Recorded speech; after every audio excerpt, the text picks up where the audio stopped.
కావట్లేదు. అంటే ఒక డ్రైవర్ సుబ్రహ్మణ్యం చనిపోయినటువంటి ఈ హత్య కేసులో ఏళ్ల తరబడి న్యాయం కోసం ఎదురు చూడవలసినటువంటి పరిస్థితి సార్. ఒక సాధారణ డ్రైవర్ ప్రాణం పోయింది, కానీ ఈ రోజు వరకు అతని కుటుంబానికి న్యాయం జరగలేదు. కానీ ఆ రోజు కూడా ఏకంగా గవర్నర్ గారి వరకు కూడా వెళ్తేనే కానీ కేసు పూర్తిగా తీసుకోలేనటువంటి పరిస్థితి. అంటే జరిగినటువంటి అన్యాయం అంతా క్లియర్ గా కనిపించింది.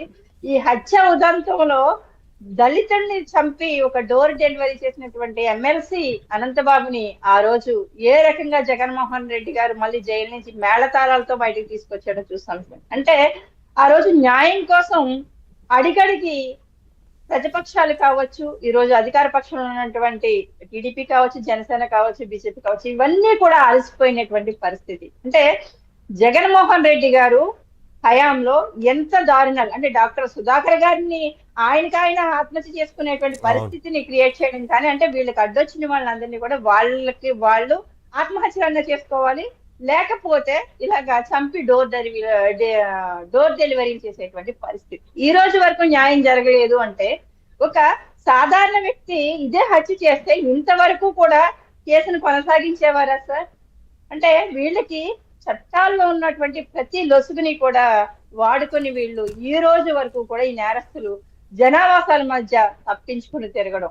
ఆ రోజు ఆ ఎవిడెన్స్ కూడా ఇక్కడ కాకినాడ ఎక్కడ డంపింగ్ యార్డ్ లో దొరికాయి సార్. అది కూడా మీడియా పూర్తిగా ఫోకస్ పెట్టి, మీలాంటి మీడియా కావచ్చు, మిగతా మీడియాలన్నీ కూడా, కొన్ని మీడియాలు ఆ రోజు ధైర్యం చేసి సాహసం చేసి ఆ మరణ ఆయుధాలు ఎక్కడైతే దాచారో ఆ డంపింగ్ యార్డ్ నుంచి బయటకు తీయడం జరిగింది. అది పోలీసులకు తెలియదా సార్? పోలీసులు ఫోన్ సీజ్ చేశారు, ఓకే, పాస్వర్డ్ తీసుకోలేదంట. ఎంత హాస్యాస్పదమైనటువంటి విషయం సార్. ఒక రోడ్డు మీద చిన్న కేసు, ఎవరైనా ఒక చిన్న దొంగ దొరికితేనో, లేకపోతే చిన్న తప్పు చేసినటువంటి ఇద్దరు వ్యక్తులు కొట్టుకుంటేనే వాళ్ళ మధ్య ఏ సంభాషణ జరుగుతుంది, లేకపోతే వాళ్ళు ఏమన్నా విపరీతమైనటువంటి ధోరణికి ముందుకెళ్తున్నారా అనేసి వాళ్ళ ఫోన్లే తీసుకుని వీళ్ళ పాస్వర్డ్లు ఓపెన్ చేసి వాళ్ళు ఏం చేస్తున్నారని చూస్తారే. అలాంటిది ఒక హత్య చేసినటువంటి వ్యక్తి ఫోన్ సీజ్ చేశారట, కానీ పాస్వర్డ్ తీసుకోలేదండి సార్. అంటే న్యాయ వ్యవస్థ ఎంత నవ్వుల పాలైపోతుంది. అక్కడ పూర్తిగా ఆ రోజు రాష్ట్ర పోలీస్ వ్యవస్థ మీద ఒక మాయన మచ్చగా మిగిలిపోతుంది సార్ ఇలాంటి కుట్టి సాకులు చెప్తే కనుక. ఎందుకంటే నేరస్తులందరూ కూడా ఈ రకంగా తప్పించుకుని అందుకనే ప్రస్తుతం కాదండి, కూటమి ప్రభుత్వం ఉంది కాబట్టి ఎవరైతే ఇలా వ్యవహరించారో, ఆ రోజున ఉద్దేశపూర్వకంగా చేశారో ఆ అధికారుల మీదే వాళ్ళ చర్యలు తీసుకోవాలి అంటున్నారు.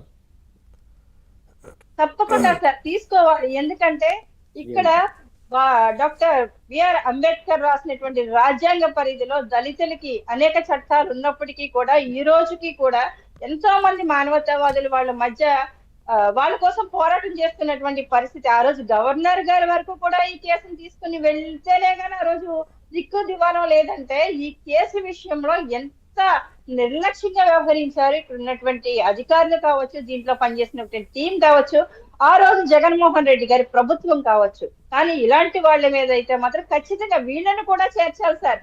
ఈ కేసుని ఎవరైతే నీరు గార్చారో క్లియర్ గా ఇంటికి మనిషిని చంపేసి ఇంటికి పంపిస్తే అక్కడ క్లియర్ గా అదే వ్యక్తి చేశాడు అనంతబాబు అని క్లియర్ గా ఆయనే ముందు ఒప్పుకున్నప్పుడు ఎందుకు సార్ ఇన్ని రోజులు కూడా సాగదీసి జనం మధ్య తిరగడం? ఈయన ఒక పెద్ద ఎమ్మెల్సీ, పెద్ద నాయకుడిగా మళ్ళీ చలామణి అవడం అంటే మన సభ్య సమాజానికి ఒక భారత రాజ్యాంగ విలువలు ఏ విధంగా ప్రజలకు మనం చూపిస్తున్నాము, భవిష్యత్తు తరాలకు కూడా అన్నది కూడా కొంతమంది ఆలోచించుకోవాలి సార్ ఈ విషయాల్లో అయితే. ఎందుకంటే నేరస్తులను కూడా కాపాడేటువంటి పరిస్థితి ఈ రోజు జగన్మోహన్ రెడ్డి గారు చేసినటువంటి ఆ రోజు అరాచకాలన్నీ తెలుసు.